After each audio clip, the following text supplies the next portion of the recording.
என்ன திரும்பி சொல்லுங்க. 12 மணிக்கு இப்படி சுத்தினா ஹராஸ்மென்ட் தான் நடக்கும். திரும்பி சொல்லுங்க. 12 மணிக்கு இப்படி சுத்துறீங்கல அதனால தான் ஹராஸ்மென்ட் நடக்கும். சூப்பர். சரியா?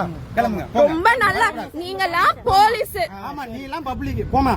12 மணிக்கு பொண்ணுங்க இப்படி வெளியே வந்தால் அவங்களுக்கு ஹராஸ்மெண்ட் தான் நடக்கும் அப்படின்னு சொல்லிட்டு அந்த போலீஸ் சொல்கிறார். அங்கே என்ன பிரச்சனை அப்படிங்கிறத ஃபஸ்ட்டு சொல்லிடுறேன். நைட்டில் பீச்சில் இருக்க டாக்ஸுக்கு ஃபீட் பண்ணுறதுக்கு கடந்த 10 வருஷமாகவே இந்த வீடியோ எடுத்துட்டு இருக்க பொண்ணோட பெரியமா வந்து ஃபீட் பண்ணிட்டு இருந்திருக்காங்க. அங்கே வந்துட்டு போலீஸ் ரோந்து வந்திருக்காங்க போல. என்ன இவ்வளோ டாக்ஸ் இருக்குது, இதுக்கு நீங்கள் சோறு வைக்கிறனால தான் வந்துட்டு இவ்வளோ டாக்ஸ் வருது அப்படின்னு சொல்லிட்டு இவங்க பேசியிருக்காங்க. சார் நேற்று வந்துட்டு எங்கள் பெரியமா தனியாக வந்தாங்க, அவங்களுக்கு ஹராஸ்மெண்ட் நடந்தது, அதனால தான் நான் இன்னைக்கு கூட வந்தேன் அப்படின்னு சொல்லிட்டு இந்த பொண்ணு சொல்லியிருக்காங்க. ஹராஸ்மெண்ட் நடந்துச்சுன்னா போலீஸ் ஸ்டேஷனில் இன்ஃபார்ம் பண்ணுமா அப்படின்னு சொன்னதுக்கு இல்லை போலீஸ் வந்துட்டு இன்ஃபார்ம் பண்ணாலுமே இங்கே வர்றது கிடையாது அப்படின்னு. நாங்கள் ஒரு வருஷத்துக்கு முன்னாடி எனக்கு இப்படி நடந்தே வந்து கேஸ் கொடுத்துருக்கோம், அதுக்கே வந்துட்டு வர்றது கிடையாது, சரியான நடவடிக்கை எடுக்க கிடையாது அப்படின்னு சொல்லி பேசினாங்க. சரிம்மா நேற்று நடந்ததுக்கு இன்ஃபார்ம் பண்ணிங்களா அப்படின்னு கேட்டதுக்கு நேற்று போலீஸ் முன்னாடி தான் ஹராஸ்மெண்ட் நடந்துச்சு கொடுத்தீங்களான்னு கேட்டதுக்கு இல்லை ஒவ்வொரு தடவையும் எங்களுக்கு ஹராஸ்மெண்ட் நடக்கிறத போலீஸ்ட்ட சொல்லிட்டு இருக்க முடியாது அப்படின்னு வந்து சொன்னாங்க. போலீஸ் பக்கத்தில் இருந்திருக்காரு, அவர் முன்னாடி ஹராஸ்மெண்ட் நடந்திருக்கு, அப்போ நீங்கள் போலீஸ்ட்ட போய் இன்ஃபார்ம் பண்ணணும்.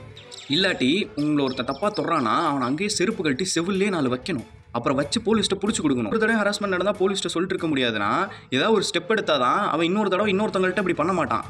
நீங்கள் அப்படி 12 மணிக்கு வெளியே வந்தால் அந்த மாதிரி ஹராஸ்மெண்ட் நடக்க தான் செய்யும் அப்படின்னு வந்துட்டு இப்போ அந்த போலீஸ் சொல்கிறார். இந்த போலீஸ் சொன்னது கரெக்டே கிடையாது. ஒரு போலீஸ் வாயிலேருந்து இந்த வார்த்தை வரவே கூடாது. அதெல்லாம் எல்லா இடத்துலையுமே பொண்ணுங்க வந்து நைட் ஷிஃப்ட் ஒர்க் பார்க்குறாங்க, இல்லை ஒர்க் முடிச்சுட்டு நைட் லேட்டாக வராங்க. அவங்களெல்லாம் நீ நைட் எதுக்கு வேலைக்கு போகிற நேரத்துக்கு, தென் நீ ஏன் நைட் ஷிஃப்ட் முடிச்சுட்டு வர, உன்னை யார் வேலைக்கு போக சொன்னது, நீ இப்படி வேலைக்கு போயிட்டு நைட் டயத்தில் வந்தால் உனக்கு ஹராஸ்மெண்ட் தான் நடக்கும், நீ வெளியே சுற்றினா வந்துட்டு உனக்கு ஹராஸ்மெண்ட் தான் நடக்கும் அப்படின்னு சொல்கிறது கரெக்ட் கிடையாது. இதுவுமே ஒரு வகையான விக்டிம் பிளேமிங் தான்.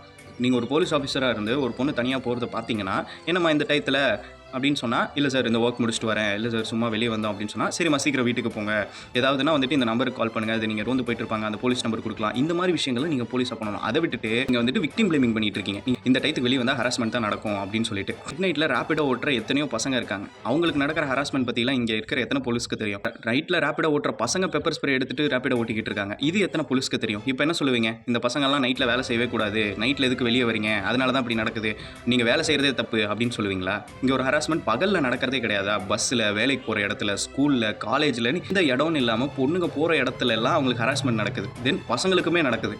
ஸோ இவங்க வெளியே வர்றதோ இல்லை நைட் டயத்தில் வேலைக்கு போகிறதோ அதெல்லாம் தப்பு கிடையாது. அவங்க மேலே அறுப்படுத்து ஒருத்தன் கை வைக்கிறான் பாருங்கள், அவன் மேலே தான் தப்பு. அவனை தான் வந்துட்டு தப்பு சொல்லணும், அவனை தான் ப்ளேம் பண்ணுமே தவிர அதை விட்டுட்டு பாதிக்கப்படுறவங்களையே நீங்கள் வெளியே வரனால தான் நடக்குது அப்படின்னு சொல்லிட்டு சொல்லக்கூடாது.